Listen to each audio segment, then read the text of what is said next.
On this episode of Road Trip Angler, we're headed to Corpus Christi, Texas. We're going to hook up with Dustin Nichols and Bill Basson from Basson Enterprises and fish for some redfish and trout. Woo! First fish off the gnar. Nice one. Sweet. That's what I'm talking about. Oh, my. Fish on. Oh, hard break. There he is right there. Woo. In the net, boys. Road Trip Angler in Corpus Christi, Texas. Topwater trout action. I like it.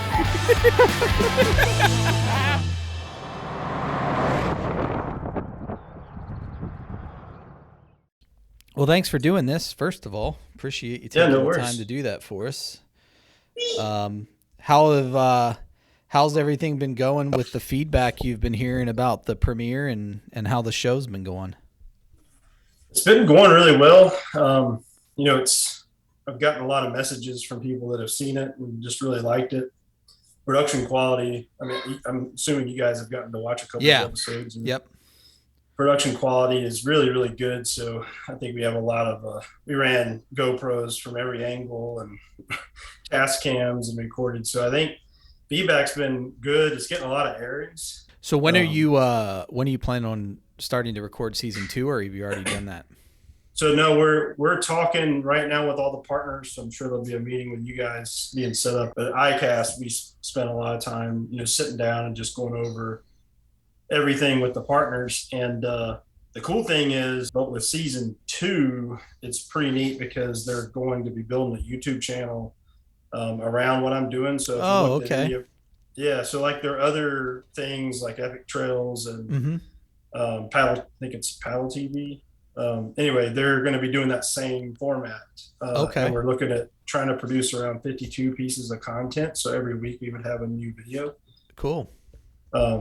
And so a lot of the digital content will get released kind of before it airs this season, instead of the other way around where like we had to wait until we had like access to the video clips in order to get the digital stuff. So we still have a lot of digital pieces coming from this season. Safe to say your life is about to go from busy to busier. Yeah, so kind of diversify those tips, but really getting back to a lot of the basics. One thing we noticed, and after talking to a lot of the, especially this fishing tackle manufacturers and people like Power Pole and Lowrance, is they felt like a lot of the people they work with are, kind of up here on this level. So when they're doing things, they're more talking to their peers instead of kind of dumbing it down or starting from the beginning and going over the basics that you kind of take for granted once you've been doing it for a little while. Right. That was one of my first questions was like how you found it. Like what are some of the things that you've learned about shooting first season as being in front of the camera versus behind the camera? And I mean, I'm sure you're still helping do a lot of the production setup and shooting, but at the same time, like going from being the guy that was always behind the camera to being in front of it, like what are some of the things that you had to like change about the way you fished, and also about the way that you just kind of viewed how you approach each waterway that you're going to? Yeah, I think it's actually been pretty cool. And I mean, kind of speaking for the production crew, but I feel like we are able to accomplish a lot together because I have an understanding of like what they need, and kind of know, certain things like don't throw the fish back until they've got the shot, make sure, things like that I've dealt with from that side of it, but also just from a standpoint of knowing what they need in order to get the good shot, as far as like making sure they had a boat set up with a motor all year and things like that to try to make a better show, and trying to plan around it. And so I think that was helpful. One of the weird things for me though was kind of like basically just turning that over and like they're the producer, they're the director, not me. Right. So like, but we worked really well together, and I think it was cool because I was able to, as time went on, just like not even like try to not even think about the camera stuff. Like, hey, they've got this, they can handle it. And even from the GoPro standpoint, I mean, they were awesome. They were charging GoPros and changing batteries, and it allowed me to concentrate more on the fishing versus trying to do both and fish and also make sure we're capturing what we need and just let them kind of do their thing. So it really started to evolve, I think, after the first episode, was us kind of finding our way. We knew the format we knew the story we wanted to tell, but like seeing how it would unfold. So they just kind of shot everything, and we came back with a little bit of everything. The second episode, I think it really came together as far as like us understanding the dynamic of how it all would flow. So was all of like the pre-production scouting and like knowing the location that you were going to, was that all done by you on your experience at those waterways before, or did you need to go there? How much time did you have to block out for that so that the production kind of went smoother? So we got super lucky and blessed that everywhere we went, we were able to catch fish. But there was, other than the Tennessee episode, which was the last one, I had never fished any of the waters that we fished. So, and we didn't get like pre-fishing days, or I didn't go ahead of the crew. Maybe I think in Oklahoma, I was there one day earlier than the whole camera crew, but one of the camera guys actually went on the water with us.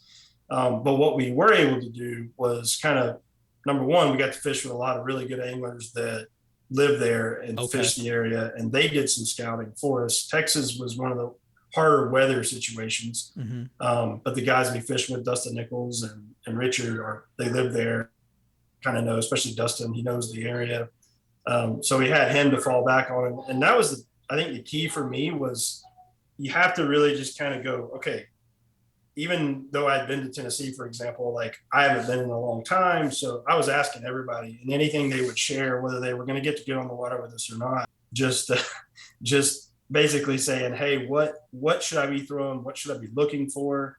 And I didn't necessarily I know some of the places we went to, it's like, oh, you should throw a spinnerbait and this color. Well, I might throw a chatterbait because that's my confidence bait, but I would kind of mimic the color or look in the areas that they suggested. So, having that knowledge going into it of where some of the things we should look for, some of the areas we should try to fish, some of the launches we should look at launching was really key. And then being able to actually fish with locals throughout the season was the other thing, which is really what we wanted to showcase anyway, was, hey, here are the people that know this region, and they fish it, and they're sharing with us their spots. Right. And so it was, but yeah, I don't think, knock on wood, hopefully this doesn't happen next year, but I don't remember a day. I remember one day all season that we got skunked, and we ended up not even including that in the show. That was in Texas. We went and tried to go freshwater fishing one day because the weather was so bad, and we just didn't think saltwater was going to work. And I'm talking 40-mile-an-hour winds. And the fronts just had the fish shut down. We were marking them, but couldn't get them to eat. And that was the only day I know of that we actually just completely was a wash, that we didn't get to use any of the content from. So that's crazy. I would think that it would have been a lot, you'd have, again, knock on wood for you for season 2, but that you'd have a lot more hurdles overcome when it comes to like some downtime or unproductive time, for particularly when it comes to trying to capture the content you want for a television show. Did you find that shooting for like a show that was going to be on cable versus what you've been used to doing in your profession with shooting more for social media and for the internet to be much different, or was it pretty much the same approach? It's definitely a little different in the fact that I feel like we really covered it from a lot more angles, as far as like not really knowing, like you overshoot, right? It's going to get edited down to 22 minutes by the time you add commercials in. That's all you really have time to put in. However, if I was going to get, and I was thinking about this the other day, there is so much content. If I can find the time to edit, or we can get an editor, there is so much content that we could go back and have really, really good YouTube shorts, right? And things like that. And so, yeah, you almost overshoot really, but you don't know, for example, the second episode, we knew where we were going to be fishing the different days. We kind of knew the story there, but a story kind of unfolded with Richard Penny and his son Jake, kind of having this constant battle of who was going to outfish the other one, father son, kind of back and forth banter, and that kind of unfolded as a story. And you didn't really know going into that. I mean, you kind of thought, okay, they're going to be on the trip, so there's a little bit of this father son aspect, but you didn't know they were going to how their dynamic was going to unfold, and so it kind of evolved into the story that it became. And so you start to kind of morph how you shoot a little bit as you go. I'd say one of the big things that was different with the social media, a lot of times we've had a plan, whether it's a product that we're launching, we kind of have a plan of the shots that we want to get. And you do that a little bit, but more than anything was just like how many GoPros we ran and how much audio that we recorded. We actually put task cams, little mini audio recorders on each boat, with probably around 2 GoPros at least on each boat that was on, as far as people that were going to be on camera. And that way, no matter if the big camera was rolling or not, we had audio and we had 2 angles of footage that we could cut to. And I think that really helped the back and forth of bantering with each other, things that might happen while the cameraman was filming somewhere else or whatever. And those are things that, like from a social media standpoint, from building product videos, the amount of time and effort that went into going through all that footage would just not make sense. And so they, kudos to them, because I'm talking some of the shoots were 4 terabytes of just footage from one shoot, and they had to sort through all that to dial that down into 22 minutes. Content. Well, that's the challenge for sure, especially on television with, having hard, whereas when you have a little bit of flexibility, even though there's like rules of thumb when it comes to target times on certain platforms, but on television it's like a hard and fast. So like trying to fit everything into what you're trying to sell the story and tell the story of what actually happened.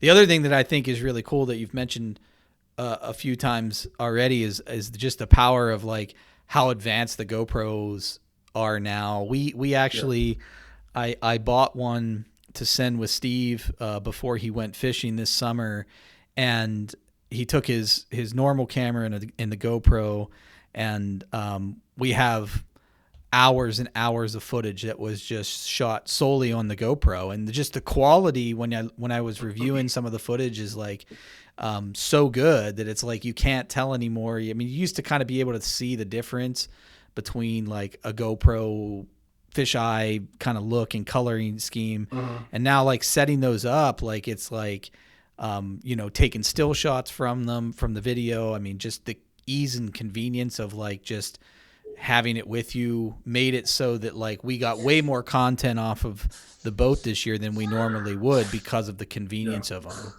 So it's come a long ways, and like I think that's what you're saying is the big difference. Is used to you always knew when it was a GoPro shot, right?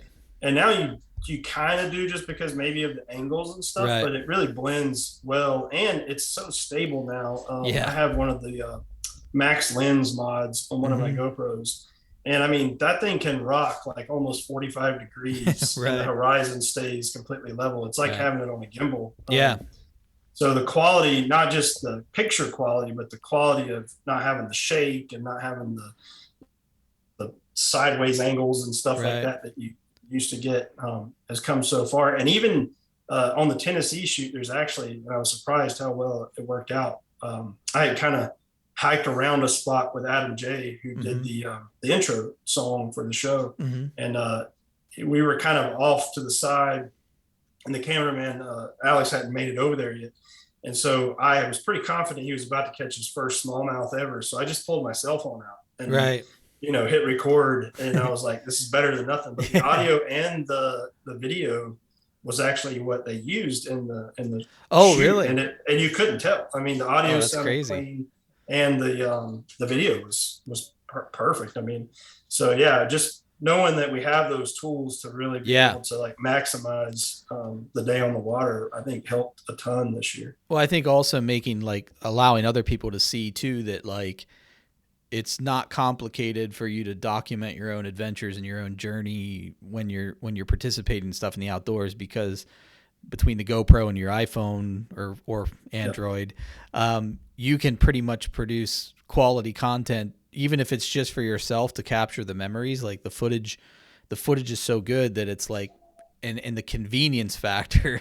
Is it like it it's doesn't crazy. interfere with your hunt or your fish or fishing or your, backpacking, whatever you're doing. The convenience factor is huge. Tell me a little bit about, because part of the whole premise of the show is you traveling around to different areas that is away from your home. Tell me just a little bit about the how you guys structured like the actual road trip portion of the show, and how you would maybe speak to a little bit, because I mean, even before the show, you've kind of lived this way with your job, that like about living on the road and how you've kind of set things up to kind of be convenient and also comfortable for. Yeah. It definitely changes. I think one of the nice things about this particular thing and what we tried to do, especially from a camera standpoint, it's a little easier when you're traveling solo and you can just kind of make moves on a daily basis. And that's what I like to do. I don't like to really lock down too much, because weather changes, conditions change, or you get somewhere and you find out the fish are, going off an hour away, and you want to be able to make those moves quickly. But from being a camera person and knowing how hard and difficult it is to be able to charge everything and dump footage every night and get ready for the next day, because when you get back from fishing, your day is not over, right? As a camera person, Right. You got to get all your batteries on charge. You got to get all your memory cards backed up and get ready for that next day of filming. And so what we tried to do on this trip, I would drive wherever we were going and bring the kayaks along with me. And I would try to get there just ahead of the camera crew. And I really utilized Airbnbs and VRBOs this time. And where a lot of times if it was just me, I would crash at a friend's house or camp and do those things. But having a kind of centralized spot as much as possible, like Oklahoma, we actually moved. We did 2 different Airbnbs because we knew we were going to be moving about 4 hours away. So we were still an hour drive to the fishing grounds, but we had a place to come back to and kind of stage gear and things like that. So that's basically what we tried to do. Is I would look at, okay, we want to fish here, here, and here. This is the most centralized area to all that, and just get us a house that we could, the guests could stay in, and all the camera guys could have a nice, their own room and stuff, and have room to spread out gear. Because when you're hotel hopping and you're carrying gear in every day and every night, and then just worried about anything that's left in the vehicle and stuff, it's just way safer and way more comfortable to have a house, cook dinners together, Right. And be able to hang out that way.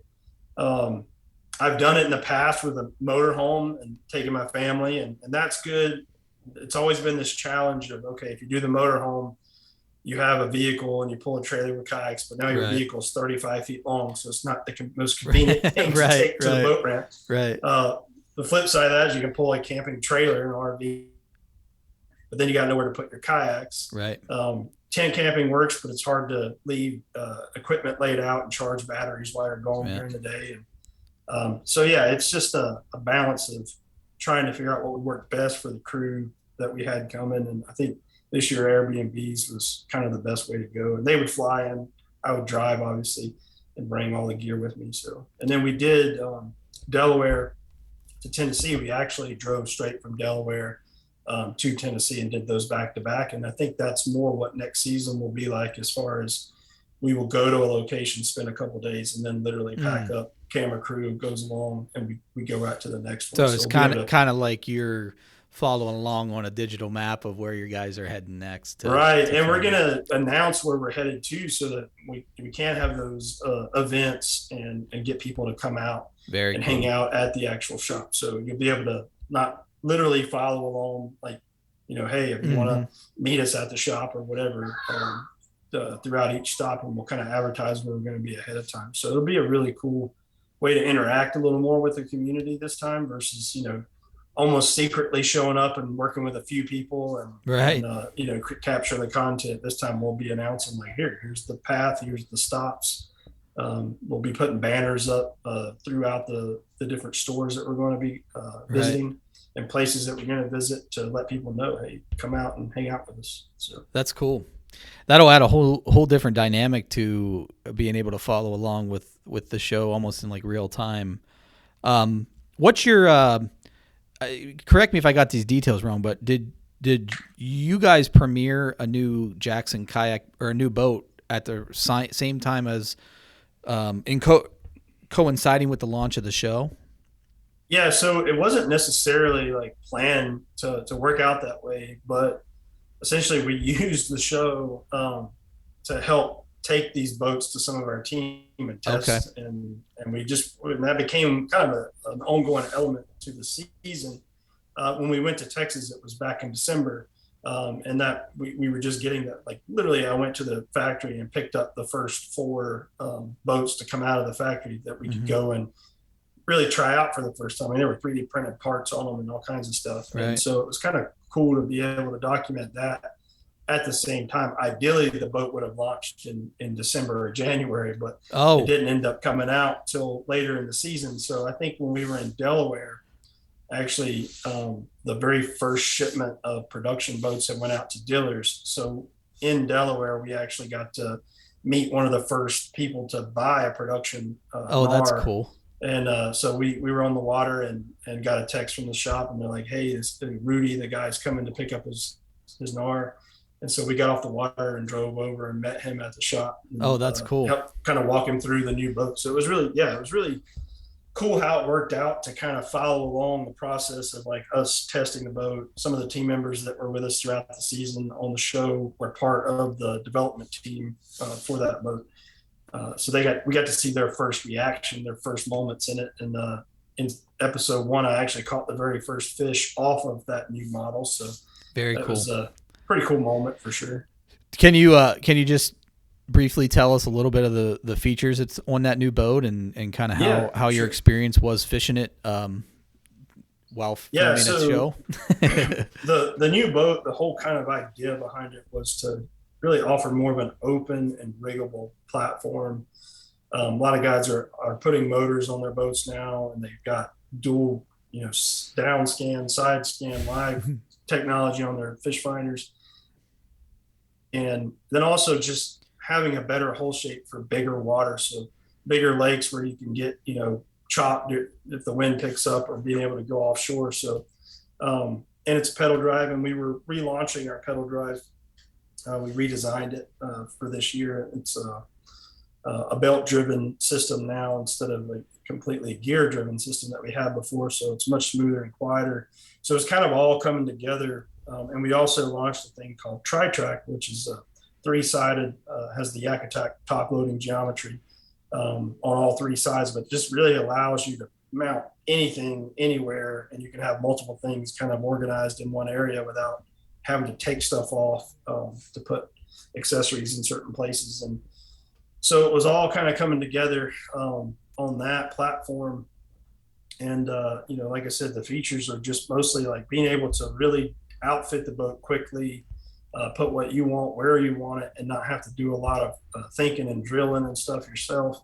And then being able to handle bigger water, being fast, stable, and a drier boat, having some storage inside the boat. We have rod storage down the gunnels on the inside, high-low seating, provisions for a bow mount and a stern mount motor. Comes with pass-throughs, so you can run your electronics. Battery storage areas are really well thought out. So again, just making it as simple as you want or as rigged as you want without having to really do a lot of thinking and planning. I had multiple people tell me that it was the easiest boat they've ever rigged out. And that was the idea, just make it really simple for them to be able to rig how they want. Very cool.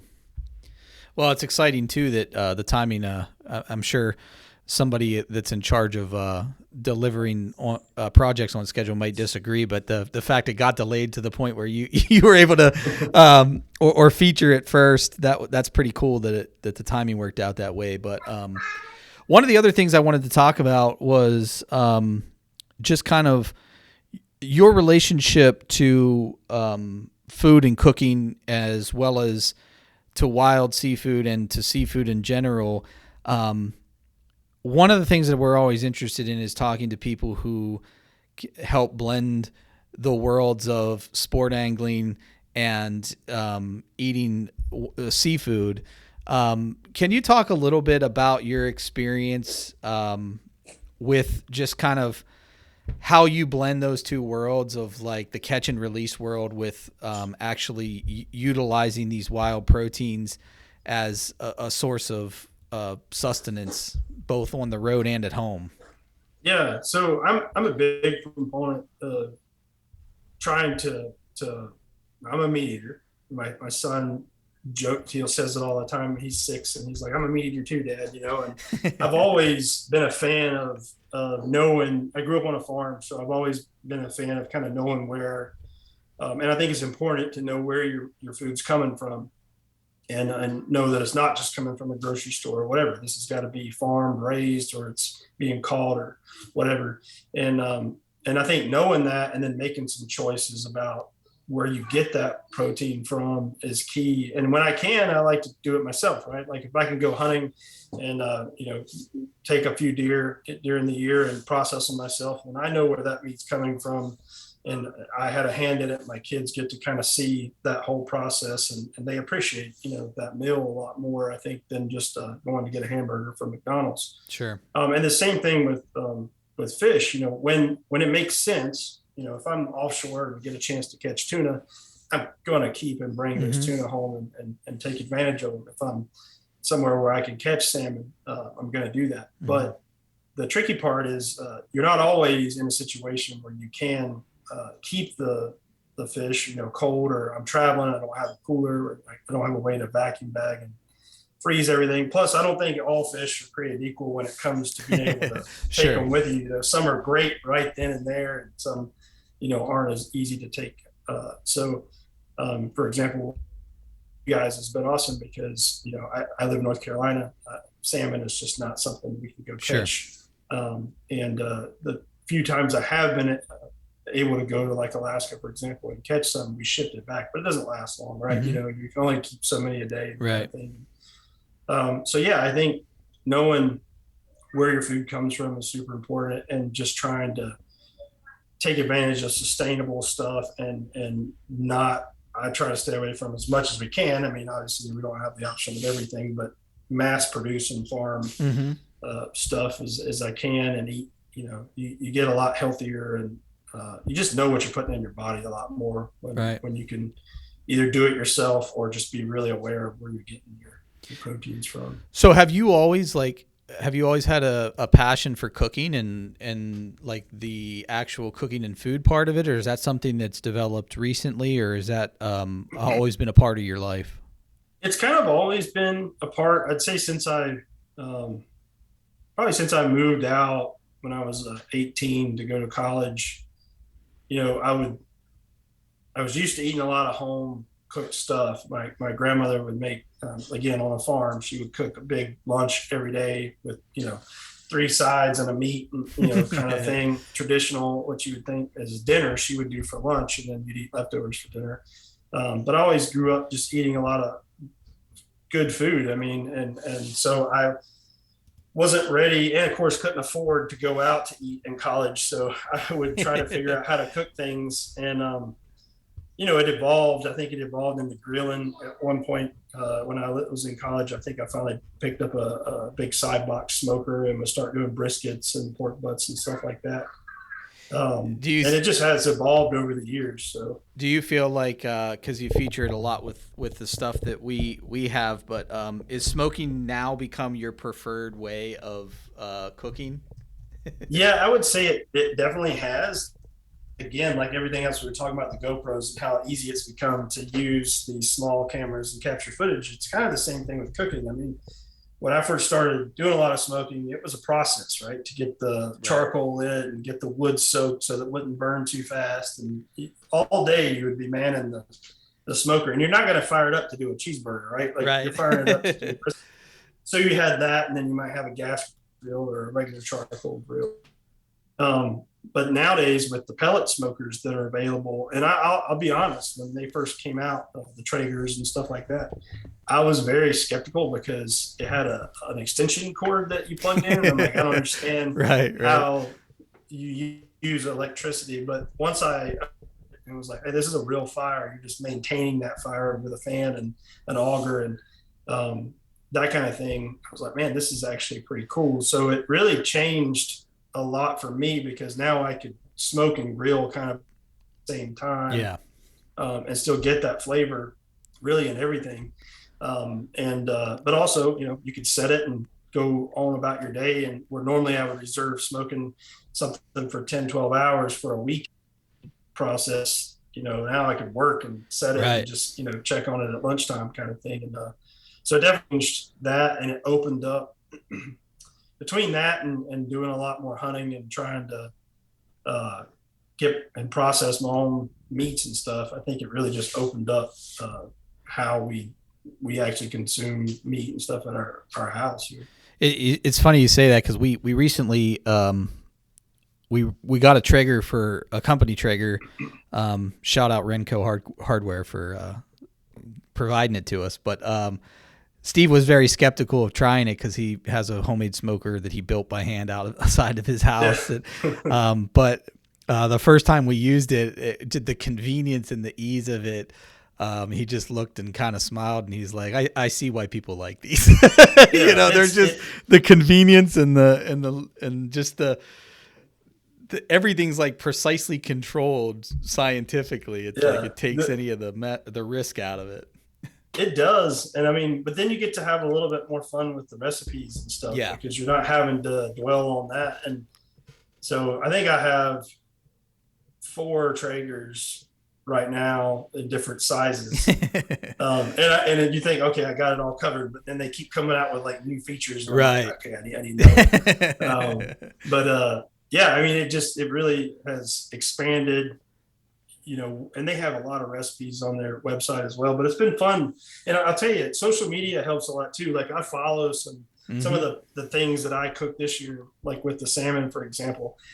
I can't take credit for those recipes. I'm not a guy that kind of knows how things work together, but I'm really good at following instructions. Yeah. So, when I would see something like that looks good, I would kind of rob that or take that recipe and maybe make a few twists or change it up a little bit here and there. But it's just so easy now to find and convenient to find recipes and to do and to cook really awesome meals at home. Yeah, for sure.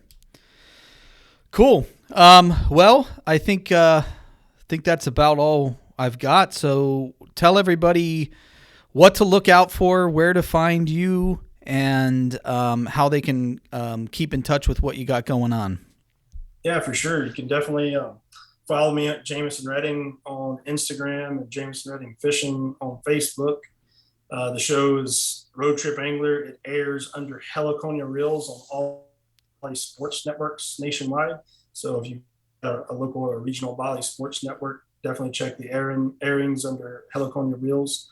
And that'll be kind of on repeat until the next season starts. So it'll keep airing there. And then we'll also be creating a YouTube channel. So, follow me on, like I said, Facebook and Instagram, and we'll keep you posted on when that's going to be coming out. But we'll be releasing kind of digital versions of each episode pretty soon as well. So if you don't have access to Bally, then you can still kind of see the full episode or very close rendition of the full episode. I think it'll eventually stream in a few places too once the network kind of has its fun with it. Sure. So and looking forward to next season. Hopefully we'll be doing that starting to film this fall, and I'll be kind of releasing some more details of that as we get closer. So awesome. Well, I appreciate it, man. It's always a pleasure to talk to you, and we're excited to be a part of what you're doing, and hopefully can continue to do some cool stuff with you in the future. So thanks again. Yeah, I want to get more involved for sure. It's been a crazy first season, so thank you guys for being a big part of it. And absolutely. Also, thanks for the delicious salmon. It's definitely changed our lives here at the house. So. Good. Well, we'd like to continue that partnership. So, awesome. So, all right, man. Thanks. Appreciate it. Yeah, you're welcome.